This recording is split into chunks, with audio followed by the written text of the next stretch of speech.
오늘은 이제 계속해서 우리 아브라함 이야기, 이민자 아브라함, 히브리 사람 아브라함 이야기를 우리 같이 살펴보겠습니다. 오늘은 아브라함 이야기 8번째 이야기로 할례, 아브라함이 하나님께서 아브라함에게 할례를 행하라고 행한 그 명령을 중심으로 같이 오늘 본문을 살펴보도록 하겠습니다.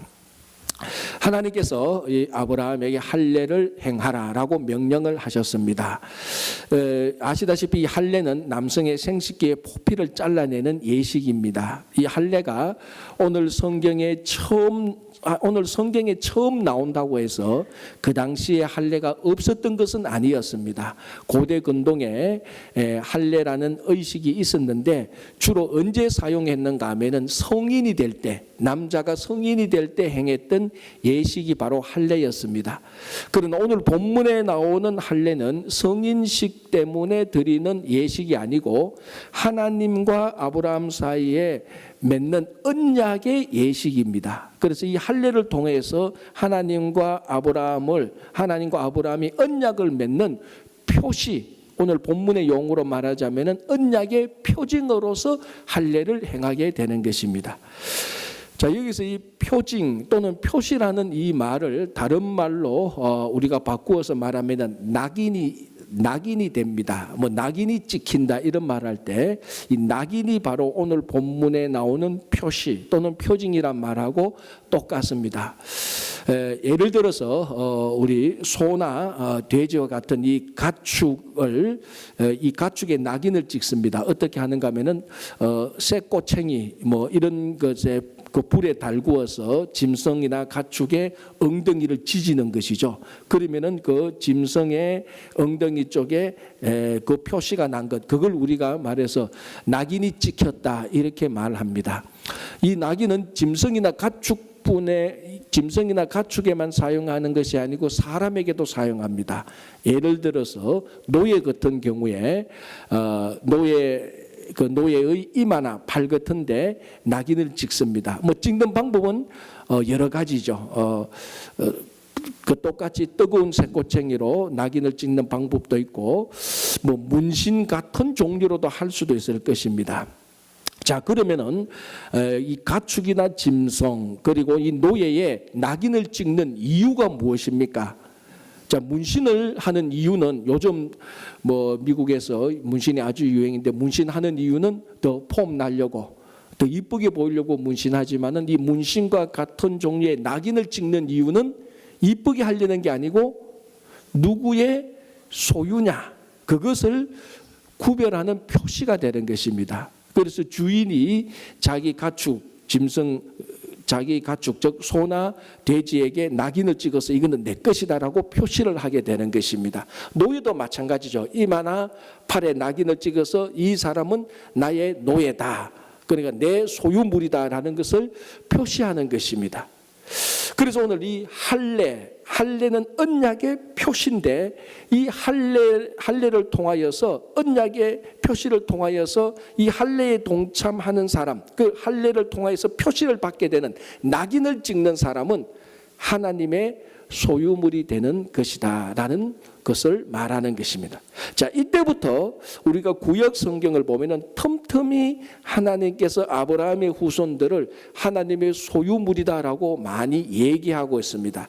자, 가장 대표적인 것이 어디에 나오는가 하면은 이사야 43장 1절 하나님께서 이스라엘 백성들에게 무엇이라고 말합니까? 내가 너를 구속하여 지명하여 불렀나니 너는 내 것이라. 자, 정확히 하나님께서 이스라엘 백성들 아브라함의 후손을 구속하여 지명하여 불러내어서 내 것이라고 말하고 있습니다.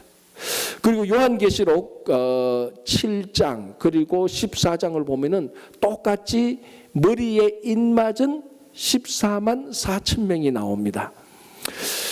이 숫자 14만 4천 명이 중요한 것은 아닙니다. 이 14만 4천 명 이 숫자를 정확히 지켜야 되니 안 돼야 되니 이를 자꾸 따지는 단체가 거의 다 이단인데 여기서 중요한 것은 14만 4천 명이냐 아니냐가 아니고 이 14만 4천 명이 머리에 인을 맞아서 낙인이 찍혔다는 것입니다.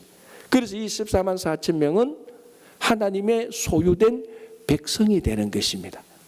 자, 그러면 하나님의 소유된 백성, 이스라엘 백성들 14만 4천 명이 중요한 이유는 무엇입니까? 하나님으로부터 낙인 찍히게 되면은 그 낙인 찍힌 사람들이 갖게 되는 특권 또는 이익이 무엇입니까?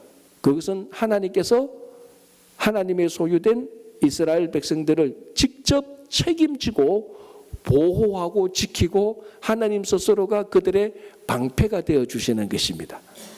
자, 다시 이사야 43장 1절로 돌아가면 그 2절 다음에는 어떤 내용이 나옵니까? 내가 너를 구속하여 지명하여 불렀나니 너는 내 것이라 말하고 너가 물속에 들어가도 물이 너를 엄습하지 못하고 불 속에 들어가도 불이 너를 해치지 못할 것이다. 하나님께서 하나님의 소유된 이스라엘 백성들을 직접 책임지고 지키고 보호하겠다는 약속을 해주시는 것입니다.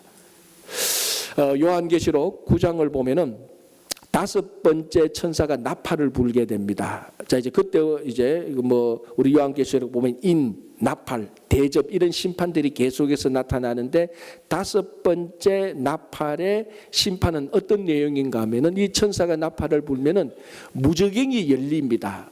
다시 말하면 지옥문이 열린다 이렇게 생각하면 됩니다. 이 지옥문이 열려서 그 열린 지옥문을 통하여서 황충이 나타납니다.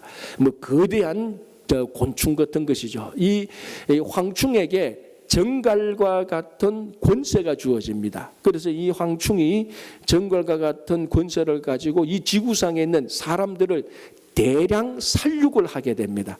이때 이 황충의 대량 살육으로부터 전혀 해를 받지 않는 사람들이 나타나는데 그 사람들이 바로 하나님으로부터 머리에 낙인 찍힌 14만 4천 명입니다. 그래서 성경을 보면은 아브라함의 후손들, 즉 할례를 통하여서 언약의 표시, 하나님에게 낙인 찍힌 사람들은 하나님의 소유가 되고 하나님께서 책임지고 보호하고 지켜주시는 것입니다. 참 그러면요, 우리가 이 세상의 악으로부터 그리고 어떤 고통으로부터 보호받는 것은 참 쉽습니다. 그죠? 하나님의 소유물이 되면 되니까요. 그런데 오늘 이 본문을 보면 하나님의 소유물이 되는 것이 뭐라고요? 할례를 받기만 하면 되는 것입니다. 자, 이 할례가 요즘 신약 시대에 와서 세례죠. 그러면 세례를 받기만 하면은 하나님이 나의 방패가 되어서 나의 모든 것을 지키고 보호하고 모든 악으로부터 악한 세력으로부터 보호해 주시는 것입니다. 자, 그런데 실제로 살아보니까 나 세례 받았는데, 자, 오늘 이 자리에 이 자리에 계신 분 아마 대부분 제가 알기로는 세례를 다 받았습니다. 자, 그러면 세례를 받았는데 아브라함식의 말로 하면은 내 할례 받았는데 내 하나님 건데 하나님께서 왜 날 안 지키고 왜 악한 것들이 나를 이렇게 많이 공격하도록 놓아두는가? 이런 질문이 생기고 지금 실제도 우리 가운데 그런 것으로부터 공격을 받고 있는 사람들이 있을 것입니다. 자, 여기서 중요한 것은 세례 또는 할례라는 형식 그 자체만 지켰다고 해서 자동적으로 우리가 악으로부터 보호받는 것이 아니라는 것입니다. 간혹 어떤 사람들이 이렇게 생각합니다. 오늘 본문과 같은 이런 말씀을 보면서 세례 받으면은 자동적으로 마치 이 세례가 어떤 부적처럼 되어서 우리 몸에 은밀하게 숨겨진 이 부적이 모든 액으로부터 우리를 보호해 주는 것처럼 세례 그 자체가 또는 할례 그 자체가 나를 액으로부터 악한 세력으로부터 지켜줄 것이라고 생각하는 사람들이 있습니다. 그렇지 않습니다. 물론 할례 또는 세례 형식 그 자체는 굉장히 중요합니다. 그리고 우리가 직접 그 형식에 참여해야 되는 것입니다. 그러나 더 중요한 것은 형식보다 더 중요한 것은 할례 또는 세례 안에 담겨져 있는 그 의미, 그것을 우리가 찾아서 그 의미를 지켜야 되는 것이죠. 그래야 정말로 하나님께서 우리의 방패가 되어 주시고 우리가 세례와 할례의 그 의미대로 살아갈 때 하나님께서 우리가 하나님의 소유물이 되어서 하나님께서 우리를 지켜 주시는 것입니다. 자, 그러면 할례 또는 세례의 그 원래 의미가 무엇입니까? 우리가 여러 가지로 헤아릴 수 있겠지만 오늘 창세기 17장을 보면 분명히 뚜렷한 한 가지 의미를 우리들에게 전해주고 있습니다. 할례는 무엇인가 하면 포피를 베어내는 것입니다. 쉽게 말해서 할례 또는 세례는 베어내는 것, 잘라내는 것, 단절시키는 것, 끊어버리는 것이 할례 또는 세례의 본뜻입니다. 그래서 세례가 무엇입니까? 옛날의 것을 끊어내는 것입니다. 그래서 세례를 받을 때 원래는 침례라고 말을 하죠. 물속에 들어갈 때에 옛날의 것을 물속에 들어가서 다 잠수시켜서 죽여버리고 물속에서 나올 때 새로운 것으로 나오게 되는 것입니다. 그러니까 세례나 할례의 본질적인 뜻은 옛날 것 또는 세상의 것 잘라버리고 베어버리고 끊어버리는 것이 할례의 또는 세례의 가장 기본적인 의미가 되는 것입니다. 이걸 잘 이해했던 사도 바울은 이스라엘 백성들이 출애굽할 때 홍해를 건넜던 그 사건을 보고 이스라엘 백성 공동체가 세례를 받았다라고 말을 합니다. 다시 말하자면 이스라엘 백성 전체가 할례를 받은 셈이죠. 홍해를 건널 때 홍해 안에 들어와서 홍해를 건너고 홍해 밖으로 나가는 이 현상, 이 사건들, 이것이 이스라엘 백성들 전체가 홍해 안으로 들어와서 애굽의 것을 다 잘라버리고 홍해 밖으로 나왔을 때 이 홍해물이 다시 합쳐져서 이스라엘 백성들이 다시는 애굽으로 돌아가지 못합니다. 그래서 자동적으로 애굽의 것 또는 세상의 것 또는 옛날의 것이 단절되어져 버렸습니다. 자동적으로 애굽의 생활, 세상의 생활이 되어져 버렸습니다. 그래서 사도 바울은 이스라엘 백성들 전체가 홍해를 건너면서 합동 세례를 받았다. 또는 아브라함식으로 말하자면 합동으로 할례를 받은 것입니다. 여러분, 우리가 출애굽기, 레위기, 민수기, 신명기까지 보면은 이스라엘 백성들이 애굽에서 광야 생활했던 모습들이 많이 나타납니다. 여러분 한번 자세히 보십시오. 이스라엘 백성들이 광야 생활할 때 많은 문제들이 있는데 그 많은 문제의 중요한 이유 중에 하나가 무엇인가 하면은 홍해를 건넜음에도 불구하고 이스라엘 백성들이 애굽의 것을 잘라내지 못하고 그것을 가지고 있을 때 늘 문제가 터집니다. 대표적으로 홍해를 건넜음에도 불구하고 이스라엘 백성들은 자기 속에 있었던 애굽의 고기를 베어내지 못합니다. 그래서 조금이라도 목이 마르거나 조금이라도 배가 고프면은 애굽에서 먹던 고기, 애굽에서 살던 삶이 또 확 살아나서 그걸 잘라버리지 못하고 그래서 또 문제가 되는 경우가 허다합니다. 우리 삶도 그렇죠. 애굽의 것, 세상의 것을 잘라버리지 못할 때 문제가 늘 생깁니다. 사실 아브라함이 이 할례를 통해서 잘라버려야 했던 것은 갈대아 우르에서 살던 삶의 모든 것입니다. 아브라함은 그것을 할례를 통하여서 포피를 자르듯이 베어내듯이 갈대아 우르에서 살던 삶을 베어내야 되는 것입니다.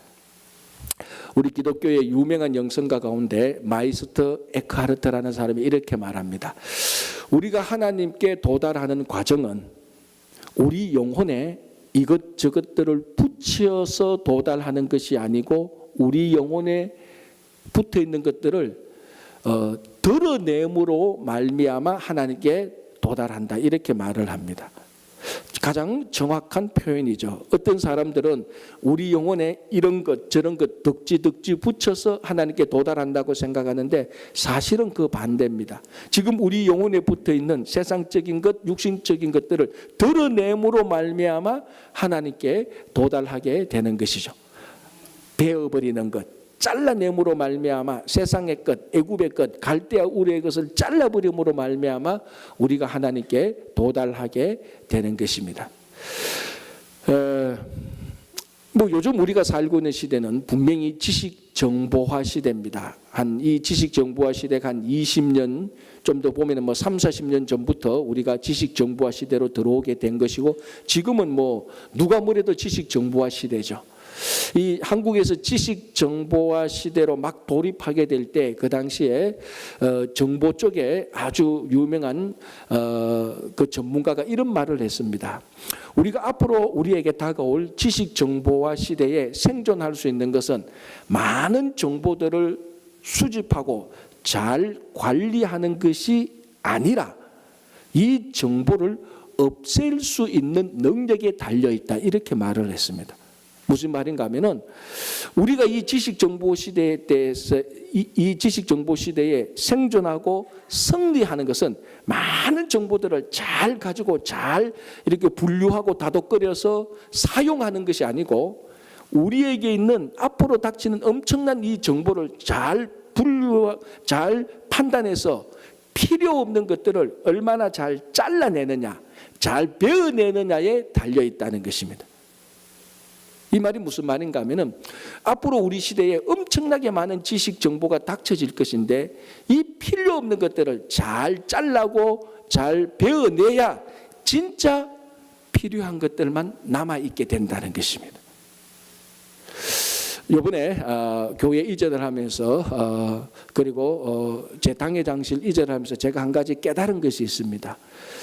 이전을 하면서 제 방에 있는 책을 내는데 우리 중고등부 학생들이 그 책을 이제 보면서 자기 집에 있는 책보다는 많거든요.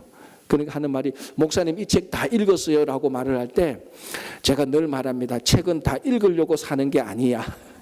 안 읽었어. 솔직히 고백하는데 지금 제 방에 있는 책 10분의 1도 읽지 못했죠. 10분의 1은 무슨 10분의 1입니까? 50분의 1도 읽지 못했습니다. 그러면서 제가 딱 드는 생각이 뭔가 하면은 아 그렇구나. 나도 내 방에 있는 책을 좀 없애야 되겠다. 그래서 책을 보니까요. 20년도 더 되는 책인데 한 페이지도 안 읽은 책이 수두룩합니다. 그 책 없애야 됩니다. 그래야 진짜 필요한 책만 남죠. 그죠? 그래야 필요한 책만 보고 진짜 필요한 것들만 제가 섭취하게 됩니다. 그래서 제가 그 책을 없앴겠습니까? 안 없앴겠습니까?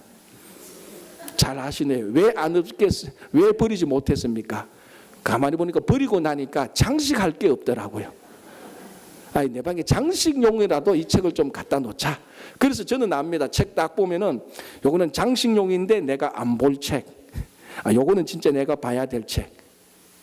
사실 제 마음속에 분류가 됐습니다. 안 보는 책 많이 베어냈습니다. 단지 안 버리고 쓰레기통에 버리지 않고 제 방에 그냥 장식용으로 갖다 놨습니다. 안 보는 책입니다.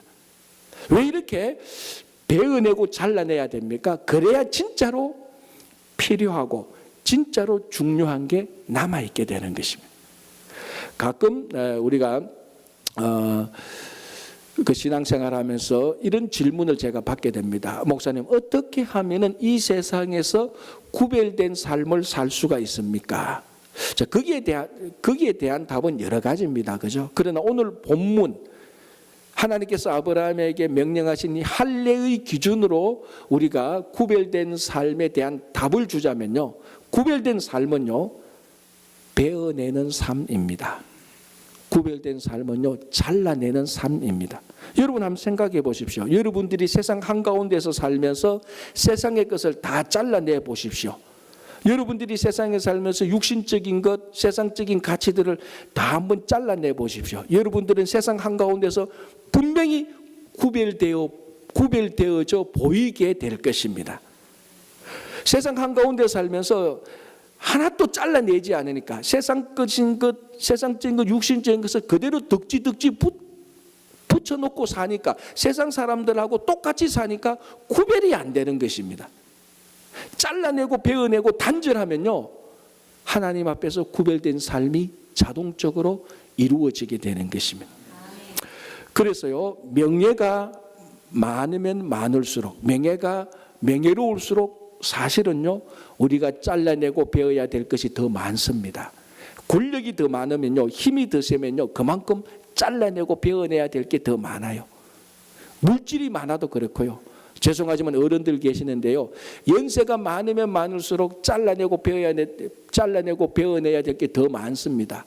왜냐하면 연세가 많고요, 세월이 흘렀고요, 명예와 권력과 힘이 많다는 것은 그만큼 세상의 것이 붙어 있을 가능성이 많다는 것입니다. 더 많이 잘라내고 더 많이 베어내야 진짜 구별된 삶이 이루어지는 것입니다.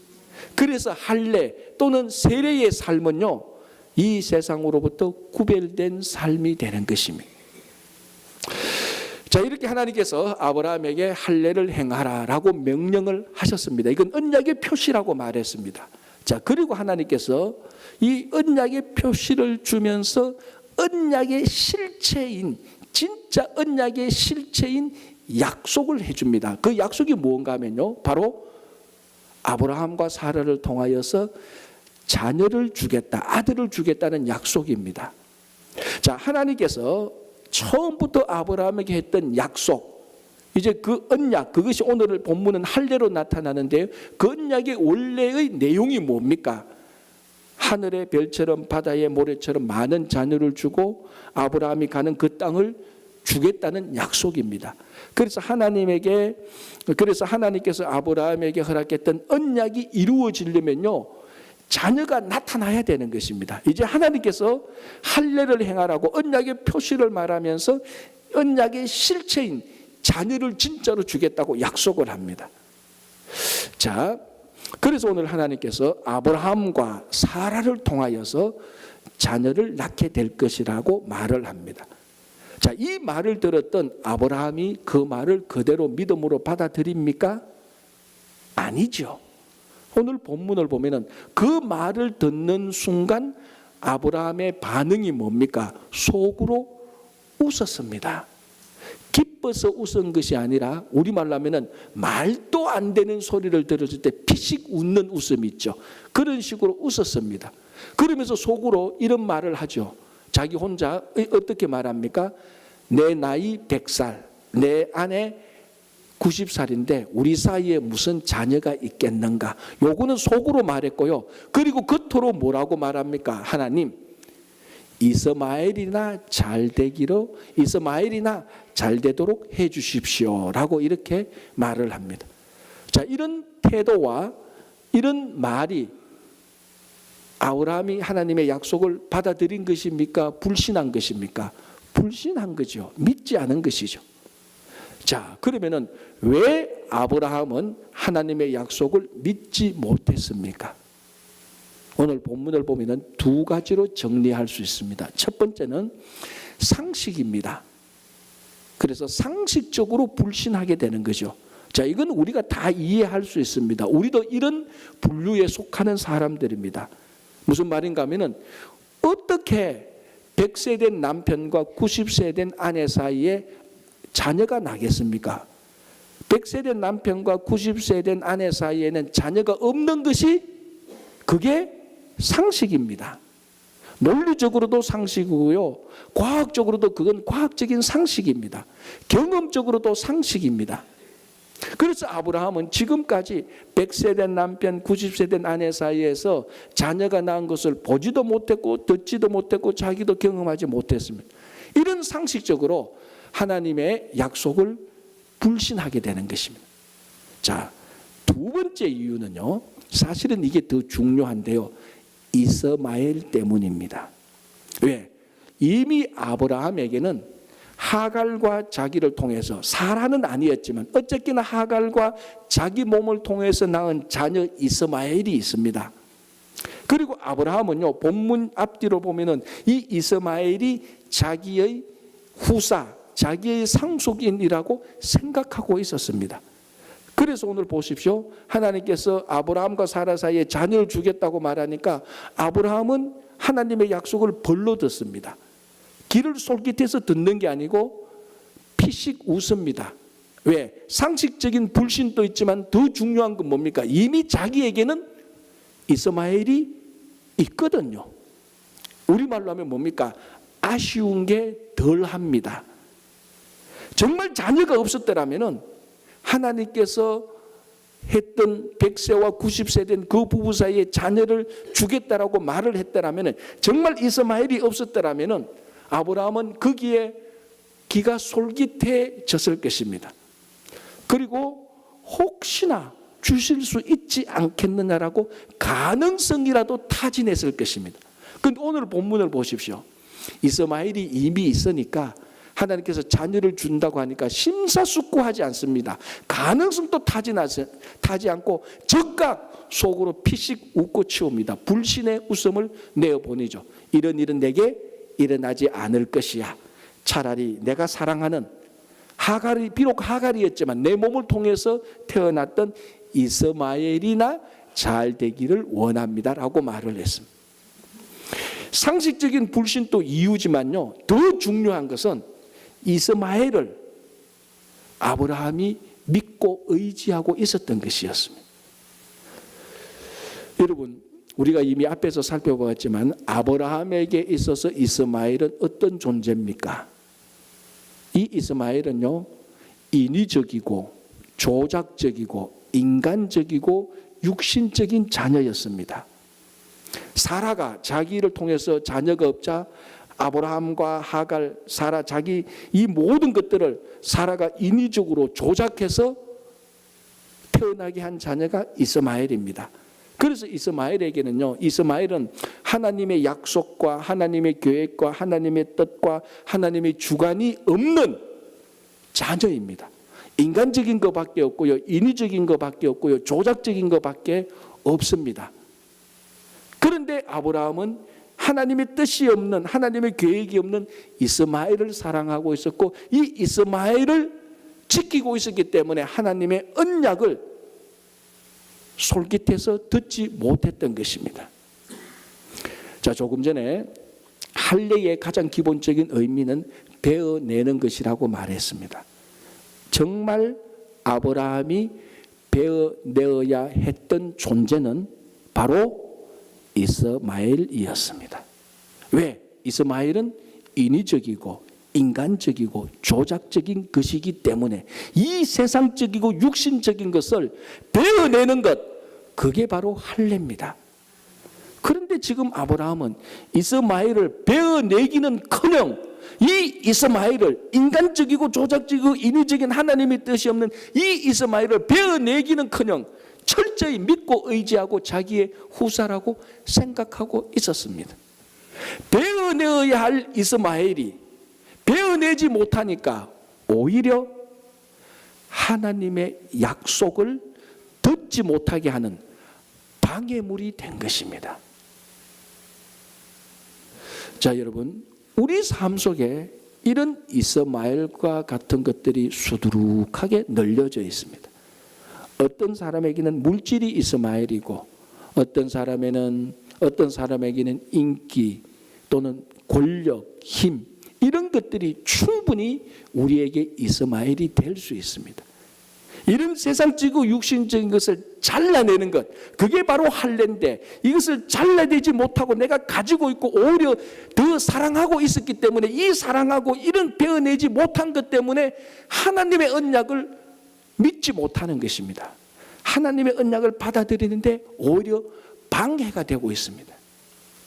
오늘 본문을 보면요, 더 가관인 것은요, 이 이스마엘을 아브라함은 하나님께 인정해 달라고 말합니다.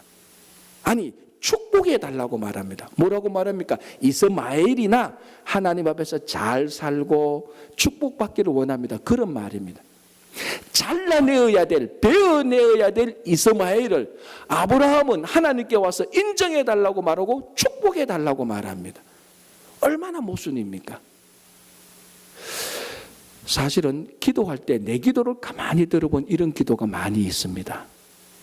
야, 이거는 내가 잘라내고 버려야 될 것인데, 베어내야 될 것인데 내가 지금 하나님께 떼쓰고 있구나, 하나님께 여기 축복해 달라고 말하고 있구나. 전혀 하나님의 뜻이 없는데, 내 인위적이고 내 인간적인 뜻, 내 계획밖에 없는데 하나님 이거 인정해 주십시오, 하나님 여기 복 주셔야 됩니다. 그런 기도를 하고 있는 내 자신의 모습을 발견할 때가 참 많았습니다. 여러분, 할례는, 세례는 베어내고 잘라내는 것입니다. 우리 안에, 우리 가정과 우리 개개인 안에, 혹시나 또 우리 교회 안에 있는 인간적이고 사람들이 조작하는 것은 베어내시기 바랍니다. 그게 세례고, 그때 구별된 가정, 구별된 성도, 구별된 교회가 되는 것입니다. 자, 아브라함이 하나님께 이 이스마엘이나 잘되게 해 주십시오라고 말할 때 하나님께서 그 말을 듣습니까? 그 대신에 하나님께서 아브라함과 사라를 통해서 자녀를 주겠다고 약속을 하고, 그 약속이 확실하다는 표시로 그 자녀의 이름까지도 미리 정해 줍니다. 이게 바로 성경에 나타난 최초의 수태고지와 그 최초의 하나님께서 장명에서 태어날 아기의 이름을 처음으로 지어지는 경우인데요. 그 이름이 무엇입니까? 그 이름이 바로 이삭입니다.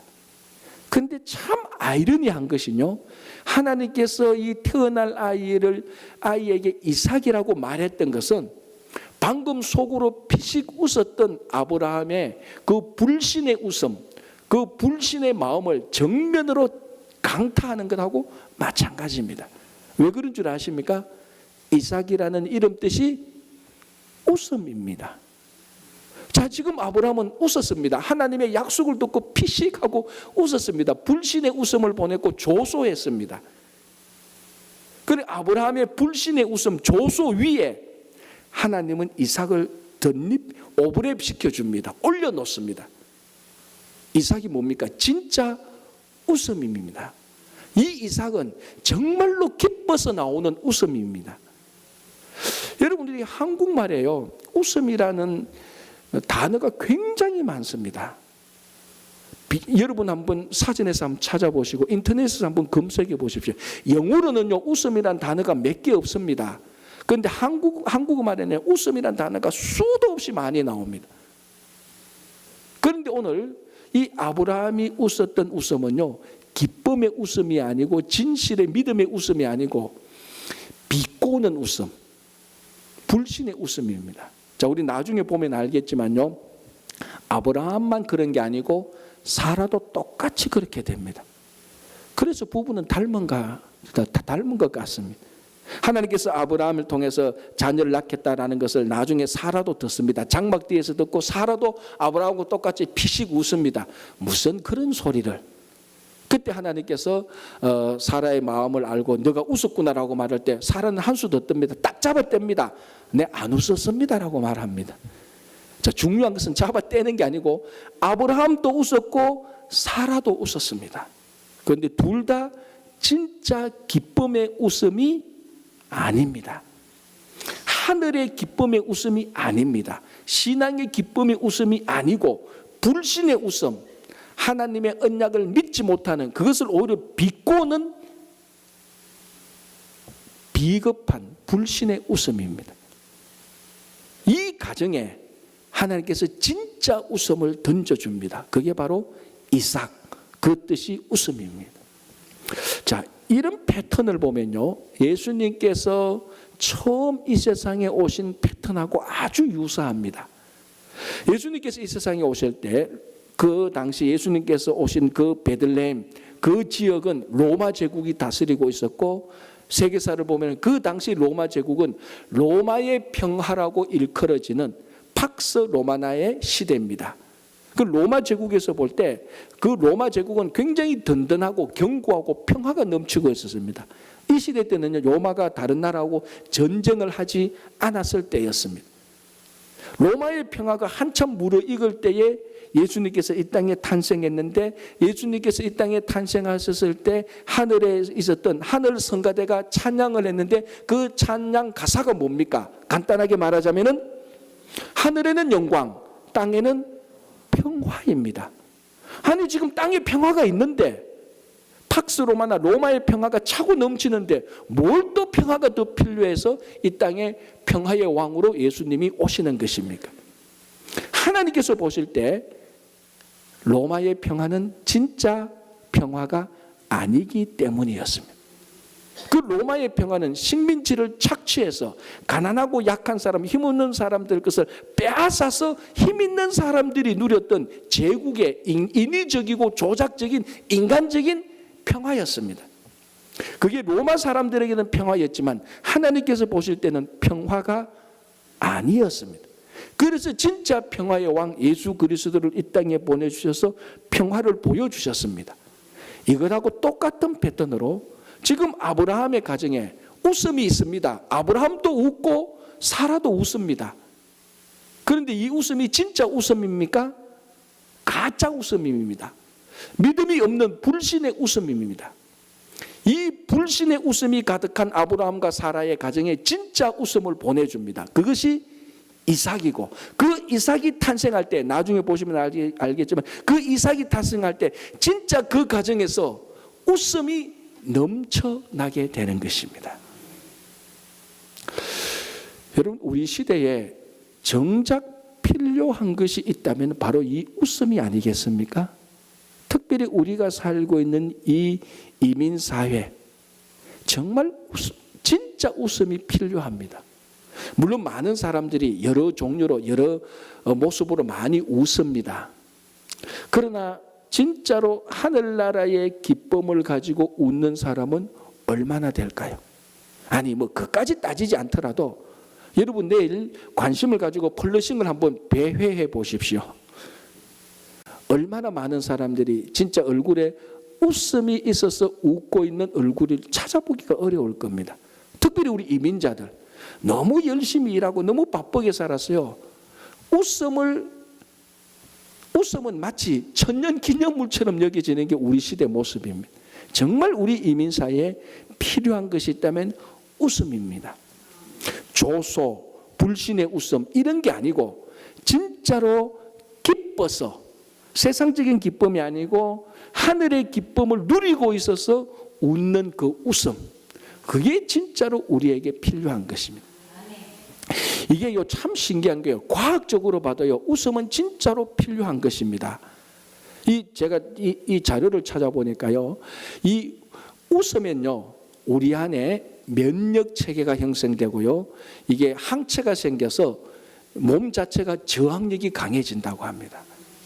그리고 이게 웃으면요, 여러분 뭐 다 아시겠지만 웃으면 뭐가 발생합니까? 예, 그렇죠. 엔돌핀이 발생해서 고통을 줄여주고요. 웃으면요, 혈액이 잘 순환되어서 심장 마비를 미리 예방할 수 있대요. 그래도 별로 귀가 솔깃 안 해지는데 진짜 솔깃해지는 얘기가 하나 있습니다. 웃으면요, 다이어트도 된대요. 진짜로요. 제가 찾아봤어요. 근데 어떻게 되는가 알아보니까요, 하루에 10분 내지 15분만 진짜 웃으면 40kcal 빠진대요. 뭐 다이어트 간단하더라고요. 그냥 웃으면 되는 거예요. 그런데 왜 보세요, 벌써 볼 때만 눈이 번쩍번쩍합니다. 40칼로리가 빠진대요. 10분에서 15분. 그런데 왜 안 될까요? 진짜로 기쁨의 웃음을 웃지 않으니까 그런 것입니다. 이 시대 진짜 웃음이 필요한 시대입니다. 이민사회도 그렇고요, 교회는요, 하나님의 기쁨이 피어나는 웃음의 장소가 교회입니다. 그래서 우리 성도가 진짜로 웃을 때, 아브라함의 웃음, 사라의 웃음이 아닌 이삭의 웃음을 웃을 때에 교회로부터 기쁨이, 웃음이 이 세상으로 번져 나가게 되는 것입니다. 그런데 요즘은 교회가 웃기는 곳이 되어버렸습니다.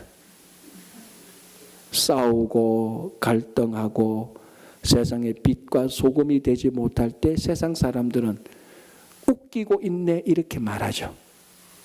우리는 세상 사람들로부터 웃기고 있네 그런 소리를 듣는 게 아니고 저곳에서는 웃음이 있다라는 소리를 들어야 되는 것입니다. 예수 그리스도께서 이 땅에 하늘의 기쁨을 우리들에게 전해 주셨습니다. 그 기쁨을 누리면요, 세상 사람들이 우리를 보고 웃기고 있네가 아니고 저곳에는 웃음이 있네라고 말을 하게 되는 것입니다. 정말 우리 교회가, 친구 교회에 웃음이 있다면요, 이 웃음 하나만으로 세상을 치유하게 됩니다. 세상을 고치는 것이요. 이 웃음이 필요한 이 시대, 이 장소에서 아브라함과 사라의 불신의 웃음이 아닌 진짜 이삭의 순수한 기쁨의 웃음을 많이 웃으시기를 바랍니다. 여러분, 할례는요, 우리가 하나님에게 속해 있다는 표시입니다. 진짜 우리가 구별된 삶으로 하나님께 속해 있다면 우리는 하나님의 소유물이 되어서 하나님께서 우리를 지키고 보호하고 방패가 되어서 모든 악한 것으로부터 안전하게 되는 것입니다. 다시 한번 말씀드립니다. 혹시 우리 안에 이스마엘이 있습니까? 그 이스마엘은 잘라버려야 될 것입니다. 인위적이고 조작적이고 인간적이고 육신적인 것을 베어내시기 바랍니다. 그때에 우리에게 진짜 웃음이 주어집니다. 그 웃음이 넘치는 교회와 가정이 될 때 거기는 치유가 있고 회복이 있고 정말로 기쁨이 있습니다. 그래서 정말 웃음이 있는 교회와 가정이 되시기를 간절히 바랍니다.